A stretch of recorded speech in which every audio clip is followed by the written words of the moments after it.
Student today we will discuss determination of transport number. Transport number निकालने के लिए 3 method है। First is Hittorf method, second है Lodge's moving boundary method, third है EMF method.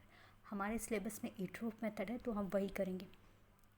हीटरोप method is based on the principle that fall in concentration around any electron is proportional to the speed of ion moving from it। इसको समझने के लिए हम एक diagram देखेंगे।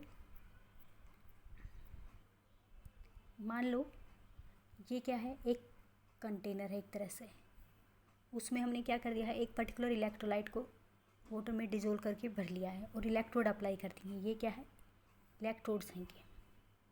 अब इसका अरेंजमेंट ऐसा है कि हमने इस कंटेनर को 3 डिपार्टमेंट में डिवाइड कर दिया।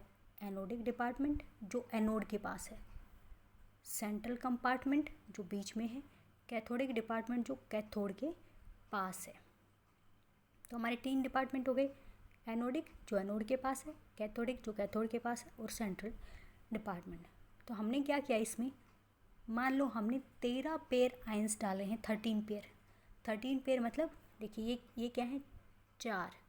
मान लो आपने NaCl डाला है फॉर एग्जांपल, तो Na पॉजिटिव Cl नेगेटिव, तो ये क्या है Na पॉजिटिव, ये मान लो Cl नेगेटिव। इस तरह से इस एनोडिक कंपार्टमेंट में हमने 4 NaCl यूनिट डाल दी, जिसने 4 Na पॉजिटिव बना दिए और 4 Cl नेगेटिव बना दिए। In the same way cathodic department में भी हमने 4 NaCl की यूनिट रखी हुई हैं, तो 4 Na positive ion, 4 Cl negative ion. और जो सेंट्रल कंपार्टमेंट है उसमें हमने क्या मान लिया है, 5 यूनिट हैं दोनों की, यानी कि 5 Na पॉजिटिव आयन है, 5 Cl नेगेटिव आयन है। और इसका अरेंजमेंट इस तरह से किया है कि ये बाउंड्री के बीच में है, ताकि जो सॉल्यूशन है वो आपस में इंटरमिक्सिंग ना हो, सिर्फ आयन की मूवमेंट हो। तो फर्स्ट केस में मान लो यहाँ से ये हो गया हमारा फर्स्ट केस। सेकेंड केस में मान लो क्या हुआ, इस कंटेनर में कोई मूवमेंट नहीं हो रही है, सिवाय इसके कि जो अब एनायन की तरफ क्या आते हैं, एनोड की तरफ क्या आते हैं, एनायन। तो यहाँ पे है एनायन और एनोड की तरफ क्या आएंगे, एनायन। तो 2 एनायन यहाँ से यहाँ चले गए, यानी कि ट्रांसफ़र हो गए। सिर्फ हमने ये मूवमेंट को नोटिस किया कि 2 एनायन एनोड की तरफ चले गए, एनोडिक कंपार्टमेंट में चले गए। तो उसका रिजल्ट क्या हुआ, अब यहाँ पे 4 पॉजिटिव आयन पहले से थे, 6 नेगेटिव आयन हो गए, क्योंकि 4 पहले से थे, 2 आ गए। तो 2 नेगेटिव आयन यहाँ पे एक्सेस में है। दूसरी साइड क्या हुआ है, 4 पॉजिटिव आयन थे, 4 नेगेटिव आयन थे, उनमें से 2 चले गए, तो आपके बचे कितने, 2। तो अब यहाँ पे 2 एनायन एक्सेस में है। एनोड पे क्या होता है, एनायन अपना इलेक्ट्रॉन लूज करके डिस्चार्ज होता है, और कैथोड पे क्या होता है, कैटायन अपना इलेक्ट्रॉन लेके डिस्चार्ज हो जाता है। तो यहाँ पे भी क्या है, 2 एक्सेस में कैटायन जनरेट हो गए, जिनको पेयर करने के लिए कोई एनायन नहीं है। तो ये दोनों के दोनों यहाँ पे डिपॉजिट हो जाएंगे अपना इलेक्ट्रॉन ले करके कैथोड के ऊपर। इन द सेम वे दोनों के दोनों एनायन इलेक्ट्रॉन लूज करके एनोड पे डिस्चार्ज हो जाएंगे। तो फॉर एग्जांपल आपने NaCl का एग्जांपल लिया, तो यहाँ पे क्या हुआ, सेकंड केस में 2 Na यहाँ डिपॉजिट हो गए और 2 Cl यहाँ डिपॉजिट हो गए। सॉरी उल्टा होगा, यहाँ पे 2 Cl डिपॉजिट होंगे, यहाँ पे 2 Na डिपॉजिट होंगे। अब आप थर्ड केस देखिए, मान लो पहले केस में हमने सिर्फ 2 एनायन को मूव कराया था, अब मान लो 2 एनायन भी आ गए यहाँ से कैथोडिक डिपार्टमेंट से, यहाँ से जो पहले हुआ था, पर यहाँ से 2 कैटायन भी आ गए, कहाँ, कैथोडिक डिपार्टमेंट में, यानी कि कैटायन की मूवमेंट भी हुई, एनायन की मूवमेंट भी हुई। तो इसके अंदर पहले से कितने 4 थे कैटायन थे, 4 कैथोडिक डिपार्टमेंट में, अब 2 एनोडिक से आ गए। तो ये जो एक्सेस के 2 हैं ये कहाँ से आए हैं, एनोडिक से। तो टोटल जो आयन हैं कैटायनिक वो कितने हो गए, 6 हो गए। इन द सेम वे यहाँ पे टोटल कितने थे आपके कैटायन, 4 थे, उसमें से 2 चले गए, तो कितने बचे, 2 बचे। और एनायन कितने थे एनोडिक डिपार्टमेंट में, 4 थे, उनमें से 2 यहाँ से आ गए, तो कितने हो गए, 6 हो गए। इन द सेम वे आपके कैटायन 6 हो गए।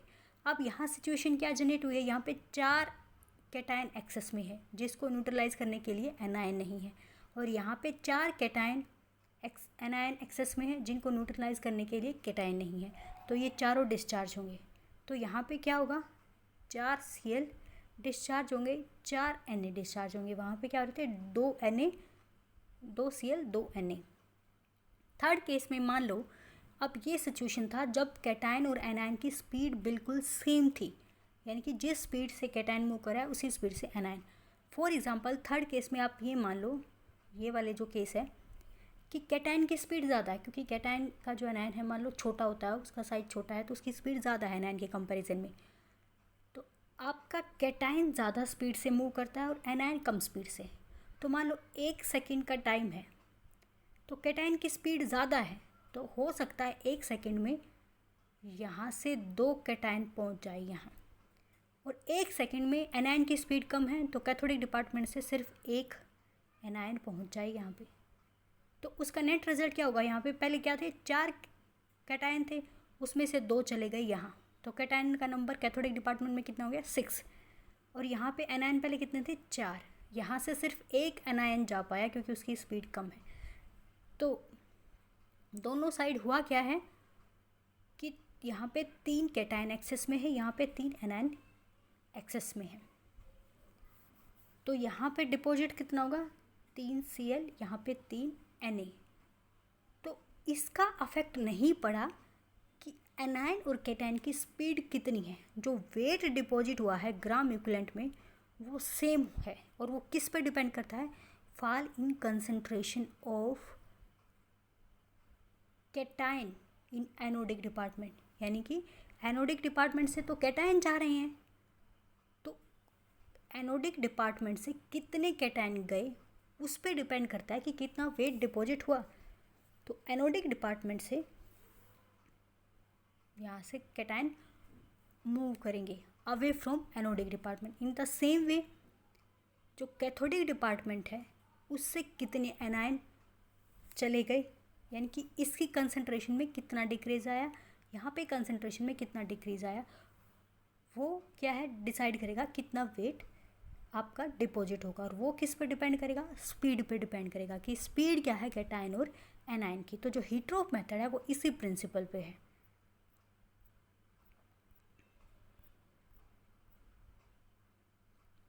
ये क्या कहता है, this method is based upon the fact that fall in concentration around any electrode is proportional to the speed of ion moving away from it।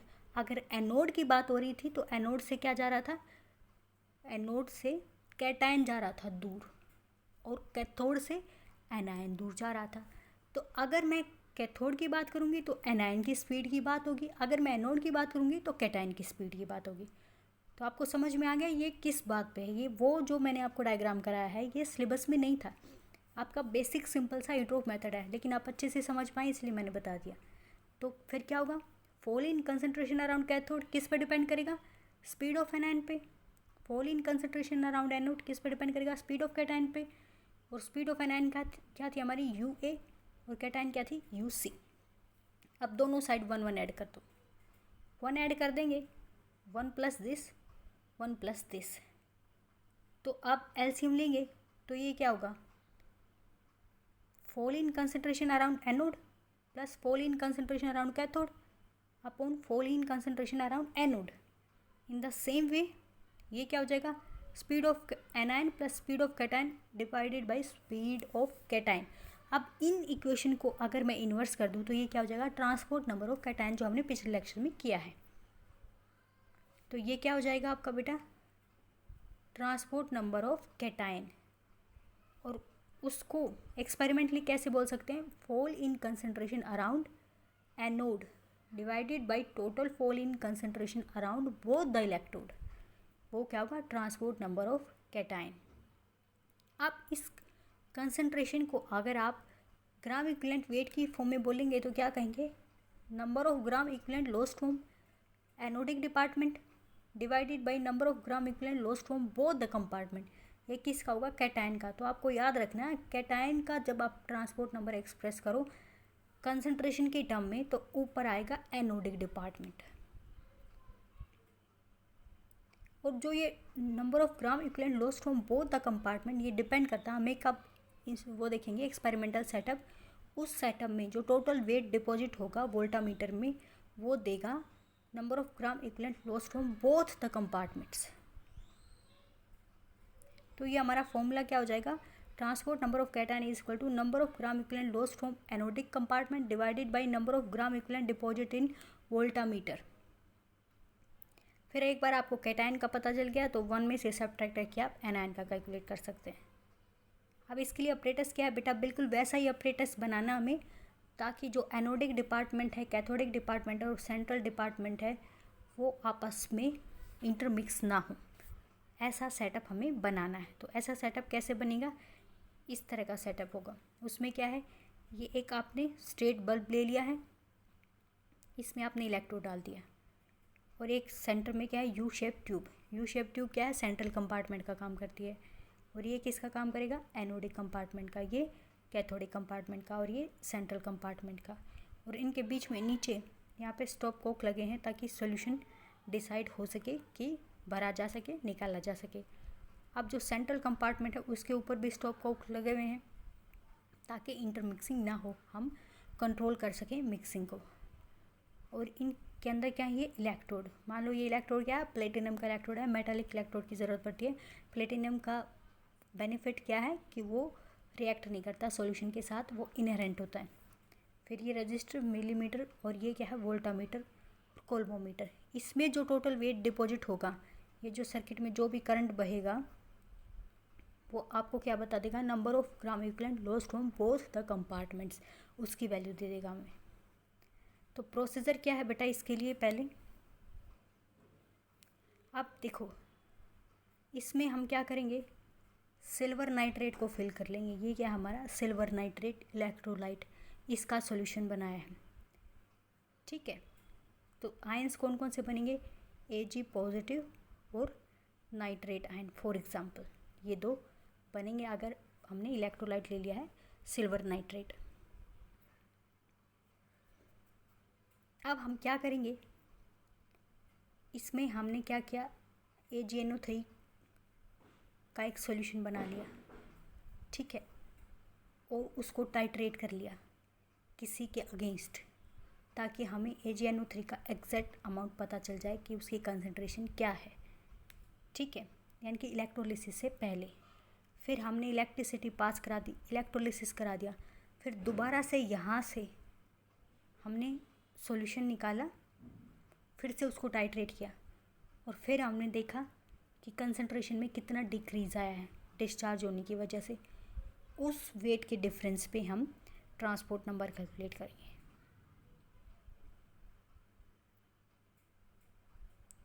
अब मान लो इलेक्ट्रोड रिएक्ट नहीं करता। अब इसमें दो केसेस हैं, एक में इलेक्ट्रोड रिएक्ट करता है, एक में इलेक्ट्रोड रिएक्ट नहीं करता। मैं फर्स्ट केस डिस्कस कर रही हूँ जब हमने प्लेटिनम का इलेक्ट्रोड ले लिया है, क्योंकि प्लेटिनम क्या है, एक इनर्ट मेटल है, वो इलेक्ट्रोलाइट से अफेक्ट नहीं होती। तो फर्स्ट सिचुएशन क्या है, जब इलेक्ट्रोड अटैक नहीं होंगे इलेक्ट्रोलाइट के थ्रू। तो पहला क्या है, आफ्टर इलेक्ट्रोलिसिस, आपने इलेक्ट्रोलिसिस हो चुका है, इलेक्ट्रिसिटी आप पास कर चुके हैं 2-3 घंटे के लिए, कम अमाउंट की, कम स्ट्रेंथ की, और इलेक्ट्रोलिसिस हो चुका है। तो उससे क्या होगा, इलेक्ट्रोलिसिस होता है बेसिकली क्या होता है, कैटायन अपने कैथोड पे जाते हैं और एनायन एनोड पे। अब मान लो एनायन आ गया एनोड, मान लो नाइट्रेट आयन आ गया, तो ये क्या करता है, अपना एक इलेक्ट्रॉन एनोड को ट्रांसफ़र कर देगा, एनोड आउटर सर्किट में ट्रांसफ़र कर देगा, ये क्या हो जाएगा, न्यूट्रल फॉर्म में डिस्चार्ज हो जाएगा। मान लो इससे NO2 या O2 कुछ भी बनता है, कुछ भी बन जाएगा। In the same way cation पे क्या आएगा, कैथोड पे क्या आएगा, कैटायन। कैटायन मान लो आपका Ag पॉजिटिव है, तो यहाँ से ये एक इलेक्ट्रॉन लेगा कैथोड से और Ag में यहाँ डिपॉजिट हो जाएगा। तो धीरे धीरे क्या होगा, दोनों कंपार्टमेंट में AgNO3 की कंसंट्रेशन कम होती चली जाएगी दोनों कंपार्टमेंट में। तो आफ्टर इलेक्ट्रोलिसिस मान लो आपने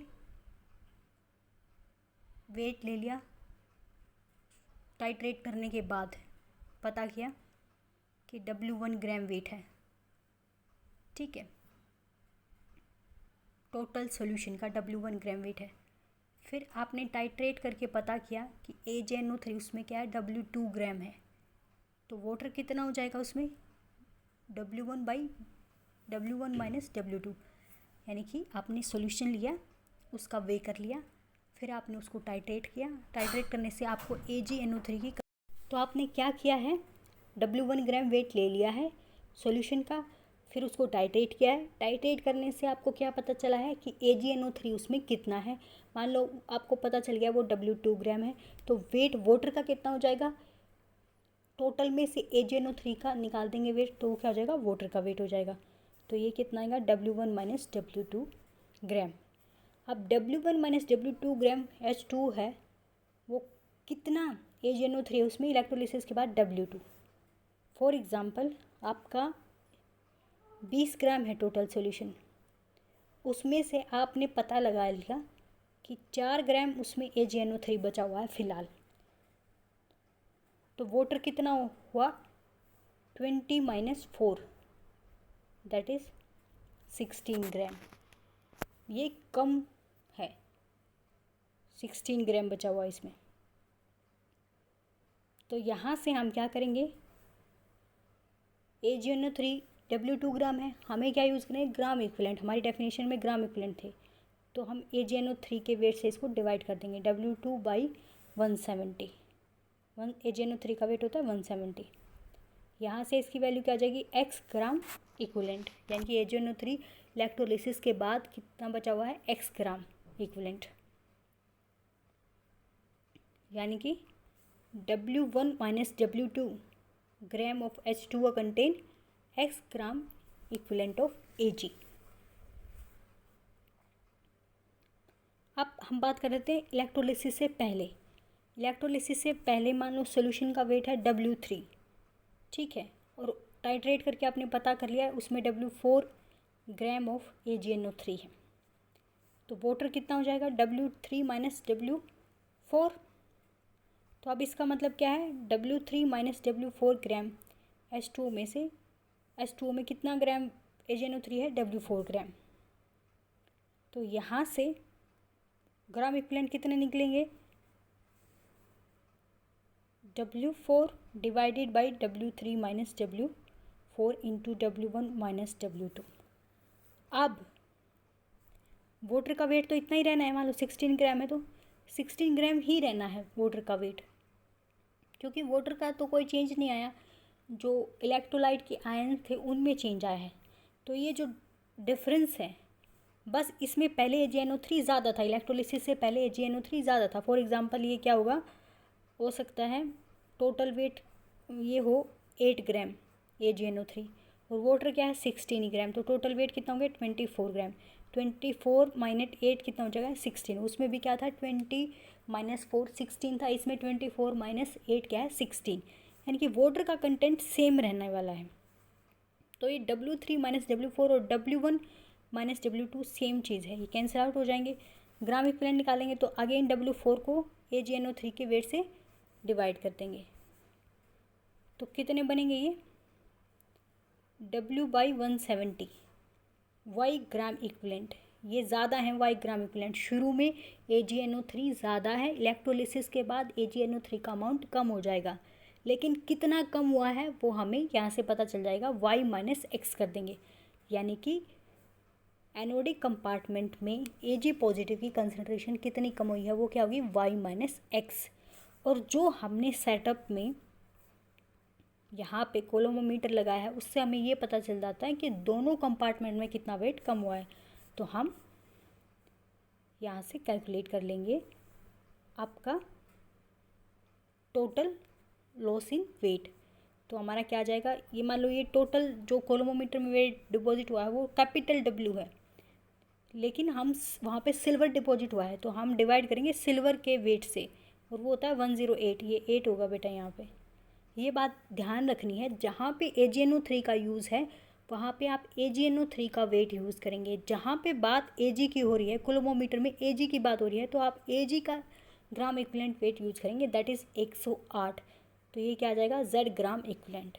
तो यहाँ से ट्रांसपोर्ट नंबर क्या आएगा, Ag पॉजिटिव का fall in concentration around anode in gram equivalent, divided by amount of Ag deposit in voltameter.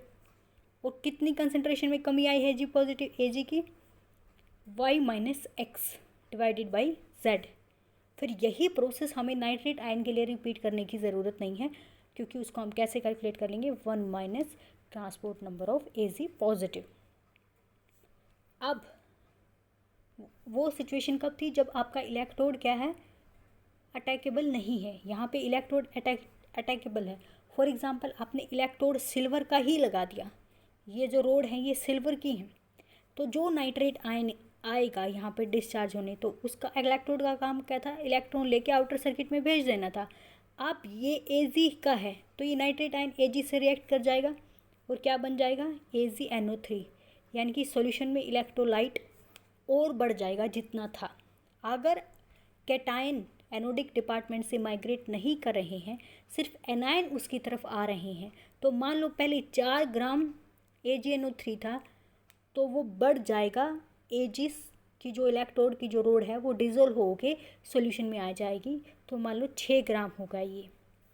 अगर आपका कैटायन वहाँ से मूव नहीं कर रहा है, Ag पॉजिटिव मूव नहीं करें, ये सिचुएशन तब है।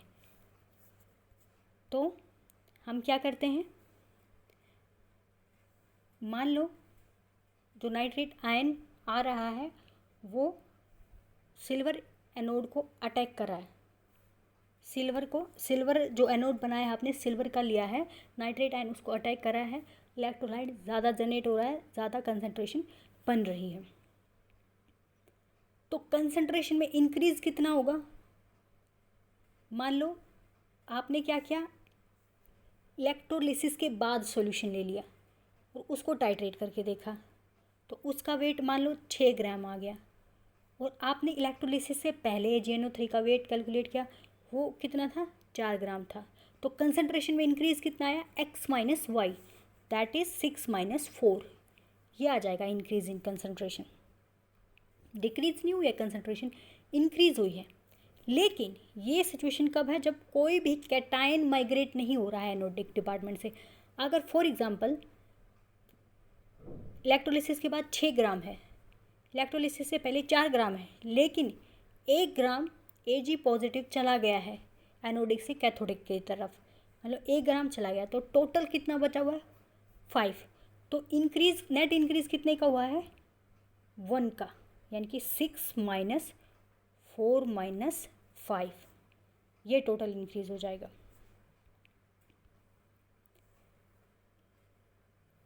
तो अब कंसंट्रेशन एनोड का, fall in concentration of anode due to migration of Ag positive ion कितना होगा, यानी कि नेट तो उसकी इंक्रीज़ हो रही है, लेकिन कैटायन मूव करने से कंसंट्रेशन कम हो रही है, तो वो कितनी होगी, वो किसकी इक्वल होगी, Z minus X minus Y.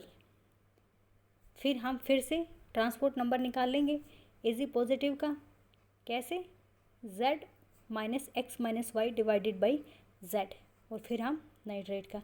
बेटा ये थोड़ा सा डिफ़िकल्ट टॉपिक है, इसको आप ध्यान से पढ़ोगे और वीडियो सुनोगे तो आपको समझ आ जाएगा कि क्या चीज़ें हैं, वरना आपको फिर रट्टा लगाना पड़ेगा।